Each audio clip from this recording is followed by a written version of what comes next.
Pablo Escobar was so rich, rats were eating $2 billion of his cash every year. He was so powerful, he built his own prison and he walked out whenever he wanted. He was so violent, he bombed an entire plane full of people just to kill one man. You people are not ready for this man's story. Pablo Emilio Escobar Gaviria, he wasn't born into money. He came from a lower middle class family in Colombia. His mom was a school teacher and his dad was a farmer. But from young, it was obvious this guy had ambition and no fear. They say that he once told his friends, I might be poor now, but I'm not going to die poor. And he meant it. He started small, he was selling fake diplomas, he was selling gravestones, he would steal the gravestones, scrub off the names, resell. But once he found the cocaine trade, everything in that man's life changed. In the 1970s, Escobar co-founded what would become the Medellín Cartel. At its peak, his cartel controlled about 80% of the world's cocaine supply. 80%! That's not an exaggeration. He was smuggling about 15 tons of cocaine a day into the US alone. That kind of volume, it made him richer than some countries now. By the late 80s, Forbes listed him as one of the richest men in the world. At that time, his estimated net worth was over $25 billion. In today's money, that's about $80 billion. Cash was coming in so fast, they couldn't launder it quick enough. His brother Roberto Escobar, he said that they were losing about 10% of it yearly to rats, water damage, that kind of thing. That's $2 billion gone, just like that. That's how much excess money they had. But Escobar did not just want money. He wanted power, he wanted respect, he wanted to be loved. So he started positioning himself as a man of the people. He built football fields, built schools, clinics, handed out cash in the slums. He built entire neighborhoods for the poor. In Medellín today, some people still call him Don Pablo and they pray at his grave. There's even a barrio named after him. Yeah. But all that charity, it was also a strategy. He was buying loyalty. Because behind the Robin Hood image that he had, there was a man running the deadliest criminal empire. And when the Colombian government decided to come for him, he declared full-on war, literal war, judges, journalists, police, presidential candidates, anybody that stood in his way, he had them targeted. His motto was plata o plomo, silver or lead, take the bribe or take a bullet. And if you thought you were untouchable, think again.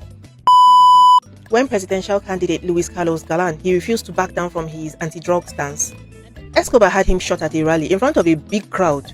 When Justice Minister Rodrigo Lara Bonilla spoke up, he was gunned down too on Escobar's instructions. Escobar even funded an attack on Colombia's Supreme Court in 1985.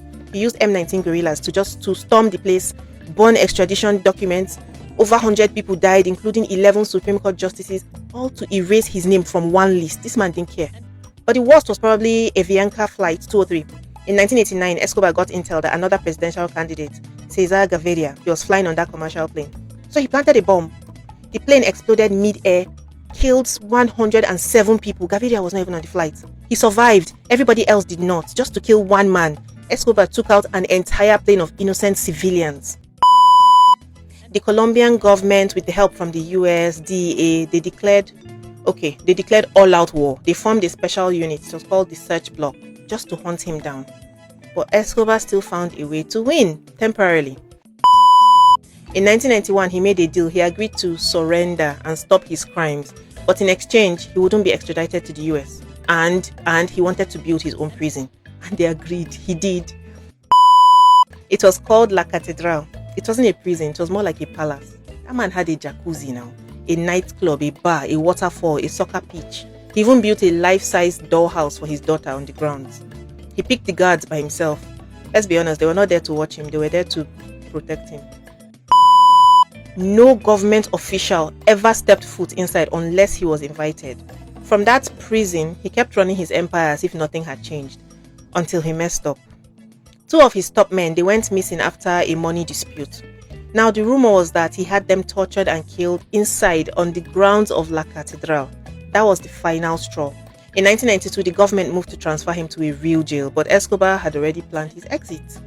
When they came for him, he just walked out of the back door of his prison. And then he vanished for the next 16 months. Oh, Colombia was turned inside out, upside down, looking for him. Escobar was a ghost, always one step ahead. But something new entered the mix. A vigilante group called Los Pepes. Those people were targeting everybody linked to Escobar. Lawyers, accountants, family, friends. And here is where it gets mad, okay? Some say that the Los Pepes, that they were being fed intel by the very police who were supposed to be arresting Escobar. Others say the Cali cartel funded them. This is another cartel. But the theory that is, they say that the CIA was looking the other way and that they let the Los Pepes do the dirty work.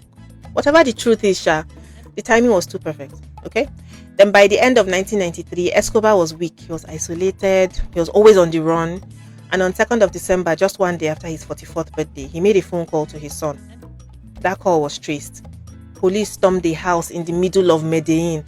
Escobar tried to escape across the rooftop with one bodyguard. There was exchange of gunfire and Escobar was shot and killed.